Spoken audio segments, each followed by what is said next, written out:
નમસ્તે મિત્રો, story of દયુભામાં આપનું સ્વાગત છે. આજે આપણી ઘર વગરના ગટપણ એવા શીર્ષક સાથે વાર્તા સાંભળીશું. મુશળધાર વરસાદમાં એક 70 વર્ષના દાદા રસ્તાના કિનારે કાદવમાં પડ્યા છે. તેમની બાજુમાં પ્લાસ્ટિકની થેલી પડી છે, જેમાં થોડા ફાટેલા કપડાં અને એક તૂટેલો ફોટો છે. બરાબર એ જ સમયે એક ગાડી ત્યાં આવીને ઊભી રહે છે. ગાડીમાંથી એક જુવાન છોકરો ઉતરે છે, દાદાની સામે જુએ છે અને મોઢું મચકોડીને કહે છે, તમને કેટલી વાર કીધું કે આ ઘરમાં હવે તમારી કોઈ જગ્યા નથી, ચાલતી પકડો અહીંથી. અને ગાડી ધૂળ ઉડાડતી ચાલી જાય છે. દાદા રડતા રડતા આકાશ સામે જુએ છે. પણ વિચારવા જેવી વાત એ છે કે આ દાદા કોઈ ભિખારી નહોતા. એ તો કરોડોની મિલકતના માલિક હતા. તો પછી એવું તે શું બન્યું કે પોતાના જ સગા દીકરાએ તેમને રસ્તા પર ફેંકી દીધા? ચાલો આપણે આગળ જોઈએ. ચોમાસાની એ રાત બહુ ભયાનક હતી. આકાશમાંથી જાણે આભ તૂટી પડ્યું હતું. પવન એટલો જોરથી ફૂંકાતો હતો કે રસ્તા પર ઝાડ પણ ઝીંકી રહ્યા હતા. અમદાવાદ શહેરના એક નાના વિસ્તારના રસ્તા પર ધીરજલાલ એકલા બેઠા હતા. શરીર આખું ધ્રુજતું હતું. આંખોમાંથી નીકળતા આંસુ વરસાદના પાણી સાથે ભળી રહ્યા હતા. એટલે કોઈ જોઈ શકતું નહોતું કે એક બાપ આજે અંદરથી કેટલો તૂટી ગયો છે. ધીરજલાલે આખી જિંદગી મજૂરી કરીને, પેટે પાટા બાંધીને પોતાના દીકરા રોહિતને ભણાવ્યો હતો. રોહિત જ્યારે નાનો હતો ત્યારે ધીરજલાલ સાથે એને ખંભે બેસાડીને આખા ગામમાં ફેરવતા. રોહિત કહે, પપ્પા, મારે પેલી સાયકલ જોઈએ છે. તો ધીરજલાલ પોતાના તૂટેલા ચંપલ સાંધવા માટેના પૈસા બચાવીને પણ દીકરાને સાયકલ લાવી આપતા. એ વખતે ધીરજલાલને થતું કે મારો દીકરો મોટો થઈને મારો સહારો બનશે, મારું ગઢપણ સુધારશે. પણ સમય બદલાયો. રોહિત મોટો થયો, ભણ્યો ગણ્યો અને એને મોટી કંપનીમાં ઊંચા પગારની નોકરી મળી ગઈ. નોકરી મળતાની સાથે જ રોહિતના તેવર બદલાઈ ગયા. એણે હવે પોતાના સીધા સાધા અને ઓછું ભણેલા પિતા સાથે રહેવામાં શરમ આવવા લાગી. એવામાં રોહિતના લગ્ન કોમલ સાથે થયા. કોમલ અમીર ઘરની છોકરી હતી, જેને ઘરમાં કામકાજ કરવા ગમતા નહોતા અને ઘરમાં એક ગરડા સસરા રહે એ તો બિલકુલ મંજૂર નહોતું. લગ્નના થોડા જ મહિનામાં ઘરમાં રોજ રોજ કકડાટ શરૂ થઈ ગઈ. કોમલ દરરોજ રોહિતને કહેતી, તમારા પપ્પા આખો દિવસ ઘરમાં ઉધરસ ખાધા કરે છે, મને બહુ કંટાળો આવે છે. વળી સોફા પર ગમે તેમ બેસી જાય છે. મારા મિત્રો ઘરે આવે ત્યારે મને શરમ આવે છે. કાં તો આ ઘરમાં રહે છે, કાં તો હું. રોહિત પણ પત્નીની વાતોમાં આવી ગયો.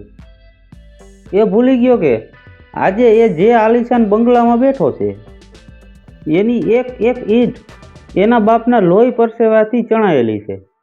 આજે જ્યારે ધીરજલાલ જમવા બેઠા ત્યારે રોહિતે થાળી ખેંચી લીધી અને ગુસ્સામાં બોલ્યો, પપ્પા, હવે આ બધું નહીં ચાલે. રોજ રોજનો આ કકડાટ મારાથી સહન નથી થતો. તમે કાલ સવારે જ આ ઘર ખાલી કરી દો. ધીરજલાલના હાથમાંથી કોળિયો છૂટી ગયો.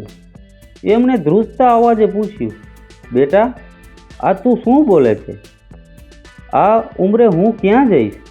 મારું આ દુનિયામાં તારા સિવાય છે કોણ? પણ રોહિતના દિલમાં સહેજ પણ દયા ન આવી. એણે કીધું, એ બધી મને ખબર નથી. ગમે ત્યાં જાઓ, આ ઘરમાં હવે તમારી કોઈ જગ્યા નથી. અને એ કાળી રાત્રે જ્યારે બહાર મુશળધાર વરસાદ પડી રહ્યો હતો, રોહિતે પોતાના સગા બાપને હાથ પકડીને ઘરની બહાર કાઢી મૂક્યા અને દરવાજો બંધ કરી દીધો. ધીરજલાલ દરવાજો ખખડાવતા રહ્યા, બેટા, દરવાજો ખોલ. બહાર બહુ ઠંડી છે. પણ અંદરથી કોઈ જવાબ ન આવ્યો.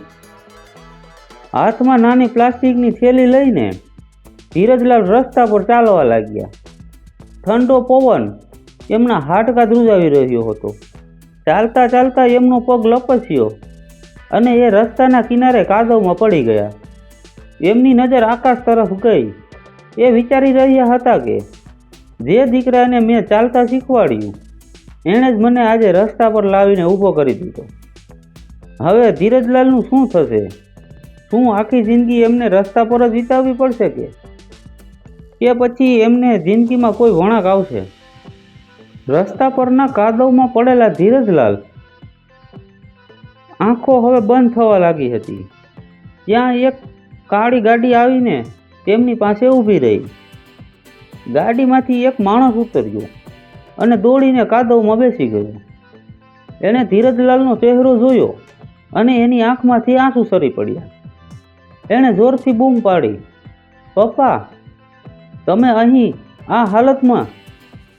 પણ આશ્ચર્યની વાત એ હતી કે આ માણસ રોહિત ન હતો. તો પછી આ અજાણ્યો માણસ ધીરજલાલને પપ્પા કહીને કેમ રડી રહ્યો હતો? કોણ હતો આ માણસ? વરસાદ હજુ પણ ચાલુ જ હતો. ધીરજલાલનું આખું શરીર ઠંડુ પડી ગયું હતું.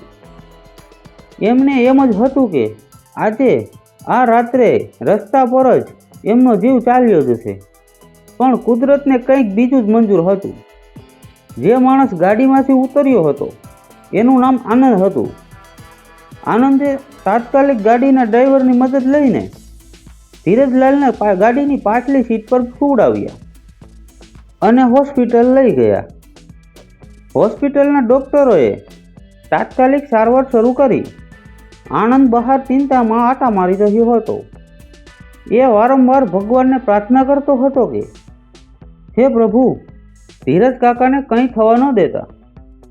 ખરેખર તો આનંદ એ ધીરજલાલનો સગો દીકરો ન હતો, પણ અનાથ હતો. વર્ષો પહેલાં જ્યારે આનંદ નાનો હતો અને ભૂખ્યો રસ્તા પર રખડતો હતો ત્યારે ધીરજલાલે પોતાની મજૂરીના પૈસામાંથી એને પેટ ભરીને જમાડ્યો હતો અને ભણવામાં પણ મદદ કરી હતી. આનંદ એ ઉપકાર ક્યારેય ભૂલ્યો ન હતો. આજે એ પોતે એક મોટો બિઝનેસમેન બની ગયો હતો. સવાર પડી ત્યારે ધીરજલાલે ધીમેથી આંખો ખોલી. આજુબાજુ સફેદ દિવાલો અને નર્સને જોઈને એ ગભરાઈ ગયા. એ બેઠા થવાનો પ્રયત્ન કરવા લાગ્યા. ત્યાં જ આનંદ રૂમમાં આવ્યો. આનંદે જોઈને ધીરજલાલની આંખમાં આશાનું એક કિરણ દેખાયું. આનંદે પ્રેમથી ધીરજલાલનો હાથ પકડ્યો અને પૂછ્યું, કાકા, તમે ઠીક છો ને? આખી રાત તમે રસ્તા પર કેમ હતા? રોહિત ક્યાં છે? એણે તમને ઘરમાંથી... આનંદ આગળ બોલી ન શક્યો. ધીરજલાલે પોતાની નજર ફેરવી લીધી. એમનું ગળું ભરાઈ આવ્યું. ધ્રુજતા અવાજે એમણે આખી વાત કહી કે કેવી રીતે રોહિત અને કોમલે તેમને ધક્કો મારીને ઘરની બહાર કાઢી મૂક્યા. આ સાંભળીને આનંદની મુઠ્ઠીઓ વળી ગઈ. એને રોહિત પર ગુસ્સો આવ્યો, પણ એણે પોતાના ગુસ્સા પર કાબૂ રાખ્યો અને ધીરજલાલના આંસુ લૂછતા કહ્યું, કાકા, તમે ચિંતા ન કરો. જે દીકરાને તમે લોહી પાણી કરીને મોટો કર્યો એણે ભલે દરવાજો બંધ કરી દીધો, પણ આજથી આ આનંદ તમારો દીકરો છે. તમે મારી સાથે મારા ઘરે રહેશો. ધીરજલાલ આનાકાની કરવા લાગ્યા. ના બેટા, હું કોઈના પર બોજ બનવા નથી માંગતો. હું વૃદ્ધાશ્રમમાં ચાલ્યો જઈશ. ત્યાં આનંદે હસીને કહ્યું, તમે કોઈ બોજ નથી કાકા. મારું આટલું મોટું ઘર છે, પણ ઘરમાં કોઈ વડીલ નથી. વડીલ વગરનું ઘર તો સ્મશાન જેવું લાગે. તમે આવશો તો મારા ઘરને આશીર્વાદ મળશે. આનંદનો આવો પ્રેમ જોઈને ધીરજલાલના દિલનો ભાર હળવો થઈ ગયો. 2 દિવસ પછી ધીરજલાલ હોસ્પિટલમાંથી રજા થઈને આનંદના ઘરે આવ્યા. આનંદનું ઘર બહુ મોટું અને સુંદર હતું. આનંદની પત્ની નેહા ધીરજલાલનું આદરપૂર્વક સન્માન કર્યું. એણે આરતી ઉતારીને ધીરજલાલને ઘરમાં આવકાર્યા. ધીરજલાલને એમ લાગ્યું કે જાણે એમને નવું જીવન મળી ગયું છે. બીજી તરફ રોહિત અને કોમલ પોતાના આલિશાન બંગલામાં ખુશ હતા કે ઘરમાંથી નડતર દૂર થઈ ગઈ. પણ એમને ખબર નહોતી કે વડીલોના આશીર્વાદ વિના લક્ષ્મી પણ લાંબો સમય ટકતી નથી. થોડા જ દિવસોમાં રોહિતની ઓફિસમાંથી એક એવો ફોન આવ્યો જે સાંભળીને રોહિતના પગ નીચેની જમીન સરકી ગઈ. ઓફિસની અંદરથી ફાઇલો ફેંકવાનો જોરદાર અવાજ આવ્યો. You are fired. તમારી કંપનીએ કરેલા ફ્રોડના લીધે અમારી બેંક તમને ડિફોલ્ટર જાહેર કરે છે. કાલ સવાર સુધીમાં બંગલો ખાલી થઈ જવો જોઈએ. રોહિતના હાથમાંથી ફોન નીચે પડી ગયો. જે બંગલાના ઘમંડમાં એણે પોતાના સગા બાપને લાત મારીને કાઢી મૂક્યા હતા, એ જ બંગલા પર આજે સરકારી સીલ લાગવા જઈ રહ્યું હતું. કોમલ માથું પકડીને રડવા લાગી. હવે આપણું શું થશે રોહિત? આપણે ક્યાં જઈશું? માત્ર થોડા જ દિવસોમાં રોહિત રોડ પર આવી ગયો હતો, પણ આગળ જે થવાનું હતું એની તો એણે સપનામાં પણ કલ્પના નહોતી કરી. રોહિત જે મોટી કંપનીમાં કામ કરતો હતો ત્યાં એણે વધુ પૈસા કમાવાની લાલચમાં આવીને મોટું કૌભાંડ કર્યું હતું. એણે એમ હતું કે કોઈને ખબર નહીં પડે, પણ પાપનો ઘડો એક દિવસ તો ભરાઈ જ જાય ને. કંપનીના માલિકને બધી જ ખબર પડી ગઈ અને એમણે રોહિતને નોકરીમાંથી તો કાઢી જ નાખ્યો, સાથે સાથે એના પર પોલીસ કેસ પણ કરી દીધો. એટલું જ નહીં, રોહિતે બંગલો ખરીદવા માટે જે લોન લીધી હતી એના હપ્તા પણ એ ભરી શકે તેમ નહોતો. બેંકે કાયદેસરની નોટિસ આપીને બંગલો જપ્ત કરી લીધો. એ રાત્રે રોહિત અને કોમલ બંને બંગલામાંથી બહાર કાઢવામાં આવ્યા. એ રાત્રે પણ બરાબર એ જ વરસાદ પડી રહ્યો હતો જેવો એમના પિતાને કાઢ્યા ત્યારે પડતો હતો. કુદરતનો ન્યાય જુઓ, જેવી કરણી તેવી ભરણી. આજે રોહિત અને કોમલ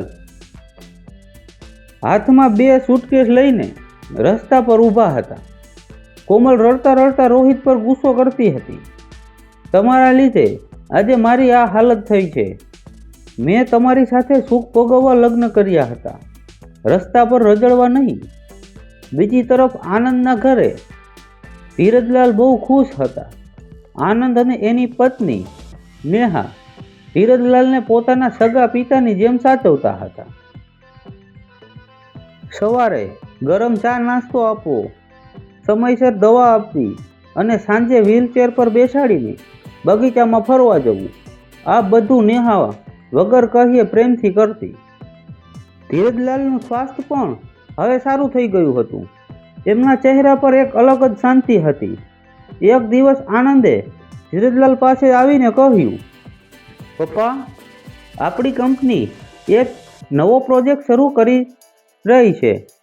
હું ઈચ્છું છું કે આ પ્રોજેક્ટની શરૂઆત તમારા હાથે નારિયેલ વધેરીને થાય. વડીલોના આશીર્વાદ હોય તો ધંધામાં ક્યારેય ખોટ ન જાય.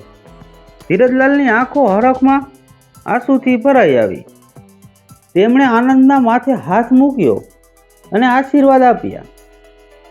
પ્રોજેક્ટના ઓપનિંગના દિવસે જ આનંદની ઓફિસમાં એક નવો આસિસ્ટન્ટ રાખવા માટે ઇન્ટરવ્યૂ ચાલી રહ્યું હતું. આનંદ કેબિનમાં બેઠો હતો ત્યારે જ પટાવાળાએ એક બાયોડેટા લાવીને આપ્યો. આનંદે નામ વાંચ્યું, રોહિત ધીરજલાલ મહેતા. આનંદ ચોંકી ગયો. એણે બહાર નજર કરી તો રોહિત ફાટેલા કલરવાળો શર્ટ પહેરીને માથું નીચે રાખીને ઊભો હતો. એનો બધો જ ઘમંડ ઓગળી ગયો હતો. આનંદે મનોમન કંઈક વિચાર્યું અને પટાવાળાને કહ્યું, એમણે અંદર બોલાવો. રોહિત જેવો કેબિનમાં આવ્યો, એણે આનંદને જોયો. એ આનંદને ઓળખતો ન હતો, પણ આનંદ એને બરાબર ઓળખતો હતો. રોહિતે ધ્રુજતા અવાજે કહ્યું, સર, મને ગમે તે કામ આપો પ્લીઝ. મારી પાસે રહેવા માટે ઘર નથી અને ખાવાના પણ ફાફા છે. આનંદ ખુરશી પરથી ઊભો થયો અને બોલ્યો, તમને નોકરી તો મળી જશે, પણ મારી એક શરત છે. તમારે આજે જ મારા ઘરે આવીને મારા પિતાજીના આશીર્વાદ લેવા પડશે. એ રાજી થશે તો આ નોકરી પાકી. રોહિતે તરત જ હા પાડી દીધી. સર, હું ગમે તેના પગે પડવા તૈયાર છું, બસ મને નોકરી આપી દો.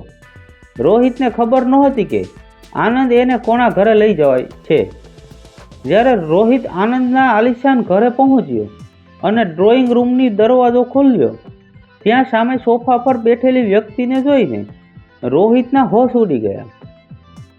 પગના ચંપલ તૂટવાનો અને રોહિતના જોરથી રડવાનો અવાજ સામે સોફા પર બેઠેલા પોતાના જ સગા બાપ ધીરજલાલને જોઈને રોહિતના પગ ધ્રુજવા લાગ્યા. એ ધપ દઈને જમીન પર બેસી ગયો અને પોતાના પિતાના પગ પકડીને ચોધાર આંસુએ રડવા લાગ્યો. પપ્પા, મને માફ કરી દો. મેં બહુ મોટું પાપ કર્યું છે. પણ આશ્ચર્યની વાત એ હતી કે એક આખી જિંદગી દીકરાને જીવથી વધુ પ્રેમ કર્યો હતો એ જ ધીરજલાલે આજે રોહિત તરફથી પોતાનું મોઢું ફેરવી લીધું. એમણે રોહિતનો હાથ પોતાના પગ પરથી હટાવી દીધો. શું એક બાપ પોતાના દીકરાને ક્યારેય માફ નહીં કરે? રૂમમાં એકદમ શાંતિ છવાઈ ગઈ હતી. રોહિત જમીન પર બેસીને રડી રહ્યો હતો. એના કપડાં ધૂળવાળા હતા, ચહેરો સુકાઈ ગયો હતો અને આંખોમાં પસ્તાવાની આગ દેખાતી. એ વારંવાર બોલતો હતો, પપ્પા, મને કુદરતે સજા આપી દીધી છે. મારો બંગલો છીનવાઈ ગયો છે, નોકરી જતી રહી છે, મારી પાસે ખાવાના પણ પૈસા નથી. મને માફ કરી દો પપ્પા. ધીરજલાલની આંખોમાં પણ આંસુ હતા, પણ આ વખતે એ આંસુમાં દીકરા માટે મોહ ન હતો, પણ એક ઊંડો આઘાત હતો. તેમણે ધ્રુજતા અવાજે કહ્યું, રોહિત, જે દિવસે તે ધોધમાર વરસાદમાં મારો હાથ પકડીને મને ઘરની બહાર કાઢ્યો હતો ને, એ જ દિવસે મારો દીકરો રોહિત મરી ગયો હતો. આ આનંદે મને નવું જીવન આપ્યું છે. તું કયા હકથી મને પપ્પા કહે છે? બરાબર એ જ સમયે આનંદ પણ ત્યાં આવી પહોંચ્યો અને તેણે રોહિતને ખંભેથી પકડીને ઊભો કર્યો. આનંદે કીધું, રોહિત, તે પૈસાના ઘમંડમાં આવીને આ દેવ જેવા માણસનું અપમાન કર્યું હતું. આજે જો તારું આ હાલત છે, એ તારા કર્મોનું ફળ છે. પણ આ એ જ પિતા છે જેમણે તને મોટો કર્યો છે. હું તને મારી કંપનીમાં નોકરી ચોક્કસ આપીશ, પણ તારે સાબિત કરવું પડશે કે તું ખરેખર બદલાઈ ગયો છે. રોહિતે હાથ જોડીને કહ્યું, સર, તમે મને જે કામ આપશો એ હું કરીશ. મને ઓફિસમાં પટ્ટાવાળાનું કામ આપશો તો પણ હું કરીશ. બસ મને એક મોકો આપો. આનંદે રોહિતને પોતાની ઓફિસમાં એક નાની નોકરી આપી દીધી. રોહિત હવે દરરોજ સવારે સમયસર ઓફિસ આવવા લાગ્યો, મહેનત કરતો અને કોઈ જ ઘમંડ વગર કામ કરતો. એણે હવે પૈસાની કિંમત સમજાઈ ગઈ હતી. બીજી તરફ કોમલ, જે એક નાના ભાડાના મકાનમાં રહેતી હતી, એ હજુ પણ સુધરી નહોતી. એ રોજ સાંજે રોહિત ઘરે આવે ત્યારે ઝઘડો કરતી. તમે વળી કેવા મરદ છો? ક્યાં આપણો એ પેલા મોટા બંગલામાં રહેતા હતા અને હવે ક્યાં આ નાની ખોલીમાં? મને આ ગરીબીમાં રહેવાની આદત નથી.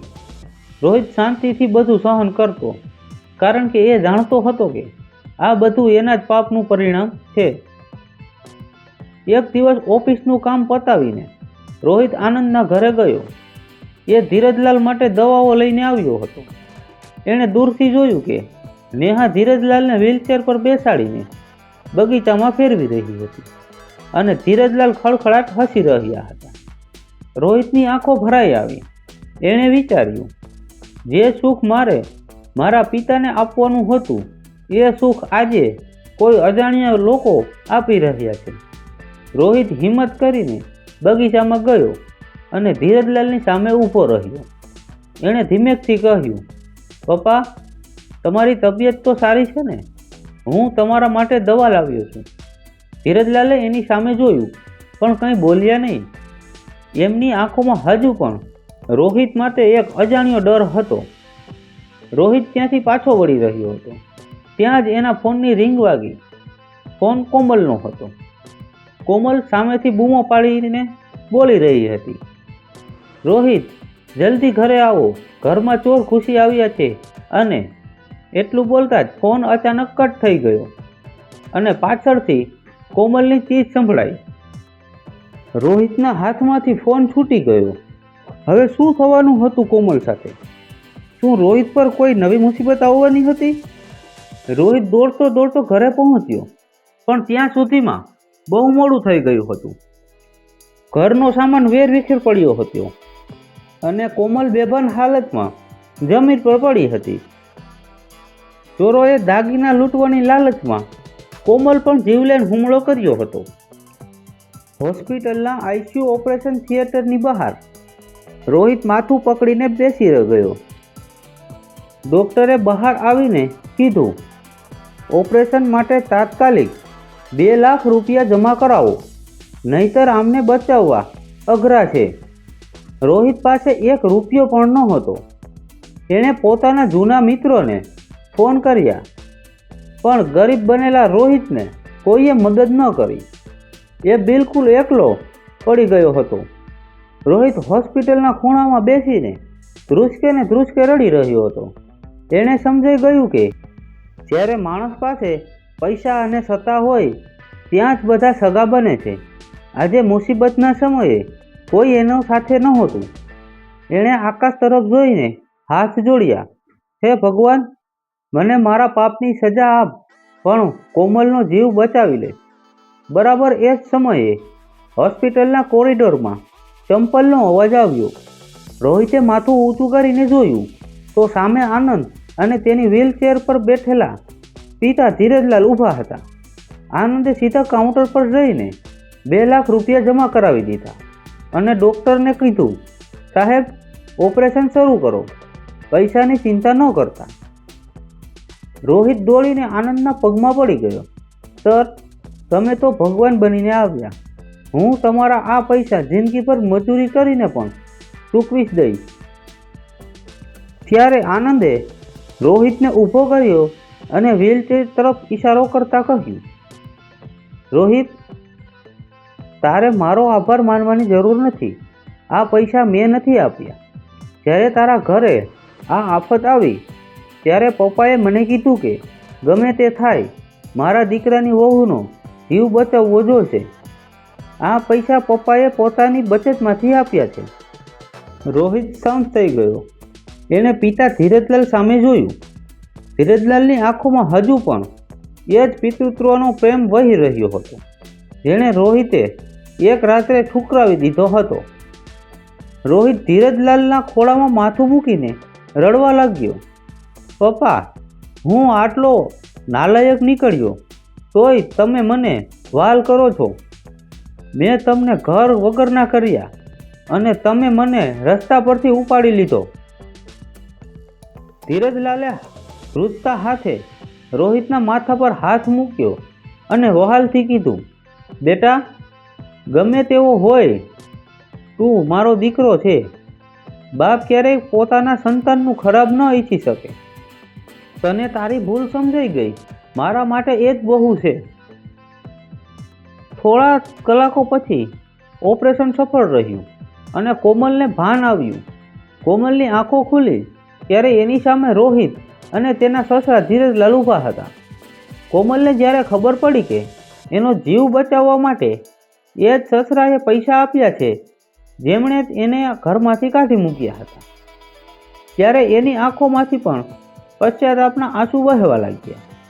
એણે પથારીમાંથી જ હાથ જોડીને ધીરજલાલની માફી માંગી. પપ્પા, મને માફ કરી દો. હું વહુ બનવાને લાયક નહોતી. ધીરજલાલે હસીને કોમલના માથા પર હાથ મૂક્યો. દીકરા, જૂની વાતો ભૂલી જાઓ. હવે બધું સારું થઈ ગયું છે ને? આખો પરિવાર ફરી એક થઈ ગયો હતો. પણ હજુ વાર્તાનો અંત આવ્યો ન હતો. આનંદે રોહિત અને કોમલ સામે જોઈને એક એવી જાહેરાત કરી જે સાંભળીને આખા હોસ્પિટલના રૂમમાં વડીલોના આશીર્વાદની સુગંધ ફેલાઈ ગઈ હતી. આનંદે એવું તે શું કીધું તેનાથી ધીરજલાલનું ગઢપણ હંમેશ માટે સુધરી ગયું. આનંદે રોહિતના હાથમાં એક નવી ચાવી આપી અને કીધું, રોહિત, આ ચાવી એ જ બંગલાની છે જે બેંકે જપ્ત કરી લીધો હતો. મેં હરાજીમાં એ બંગલો પાછો ખરીદી લીધો છે. રોહિત અને કોમલ આંખો ફાડીને આનંદ સામે જોઈ રહ્યા હતા, પણ વળાંક તો હવે આવવાનો હતો. આનંદે કીધું, પણ યાદ રાખજો, આ બંગલાના માલિક તમે બંને નથી, આ બંગલાના અસલી માલિક તો ધીરજ બાપા છે. એક સમયે જે બાપને એ જ ઘરમાંથી કાઢી મુકાયા હતા, આજે એ જ ઘરના માલિક બનીને પાછા ફરવાના હતા. કોમલ હોસ્પિટલમાંથી સાજી થઈને ડિસ્ચાર્જ થઈને ઘરે ગઈ. આજે એ દિવસ હતો જ્યારે આખો પરિવાર પેલા જૂના બંગલે પાછો જવાનો હતો. ગાડી બંગલાના ગેટ પાસે આવીને ઊભી રહી. બંગલાને શણગારવામાં આવ્યો હતો. ગેટ પર આસોપાલવના તોરણ બંધાયેલું હતું. રોહિત અને કોમલે ગાડીમાંથી ઉતરીને સૌથી પહેલા ધીરજલાલને વ્હીલચેર પર બેસાડ્યા. કોમલ દોડીને ઘરના ઉંબરા પાસે ગઈ અને કંકુની થાળી તૈયાર કરી.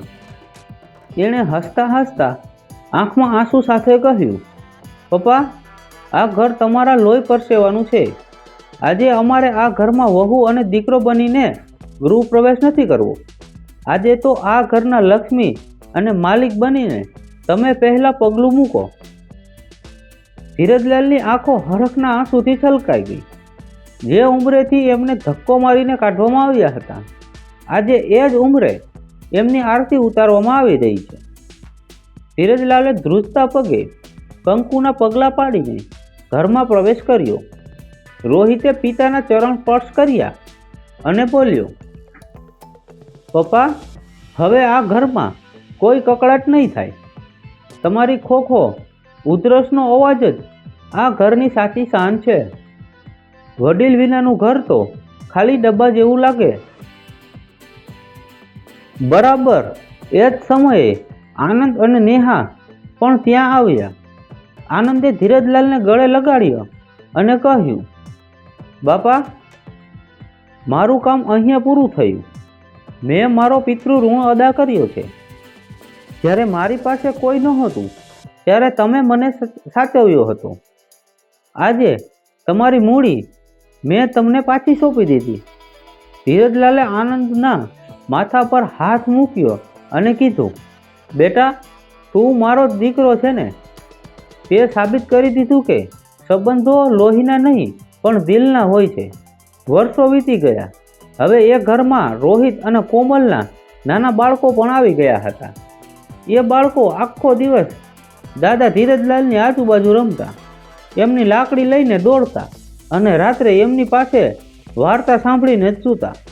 કોમલ હવે રોજ સવારે પપ્પાને ગરમ શીરો બનાવીને પોતાના જ હાથે જમાડતી. રોહિત પણ ઓફિસથી વહેલો આવીને પિતા સાથે ચેસ રમવા બેસી જતો. ઘરમાં હવે ગઢપણ એકલું કે લાચાર નહોતું, પણ ઘરના સભ્યો માટે એક આશીર્વાદ બની ગયું હતું. ધીરજલાલ રોજ સાંજે ભગવાનના દીવા સામે હાથ જોડીને એટલું જ માંગતા, હે પ્રભુ, દુનિયાના કોઈ બાપને ગઢપણમાં ઘર વગરના ન કરતો. દરેક દીકરાને રોહિત જેવો સુધરવાનો મોકો આપજે. આ વાર્તા આપણને એ જ શીખવે છે કે મા બાપ એ ભગવાનનું બીજું સ્વરૂપ છે. પૈસા, બંગલો અને ગાડીઓ તો આજે છે ને કાલે નથી, પણ મા બાપના આશીર્વાદ જો એકવાર માથા પરથી જતા રહે છે તો દુનિયાની કોઈ મિલકત તમને સાચું સુખ આપી શકશે નહીં. માટે વડીલોની સેવા એ જ સાચી પૂજા છે. નમસ્તે મિત્રો, આવી જ હૃદયસ્પર્શી વાર્તાઓ અને પ્રસંગો સાંભળવા માટે સ્ટોરી ઓફ જયુભામાં જોડાઈ રહો. અને હા, લાઈક, શેર અને સબસ્ક્રાઈબ કરવાનું ભૂલતા નહીં. જય માતાજી.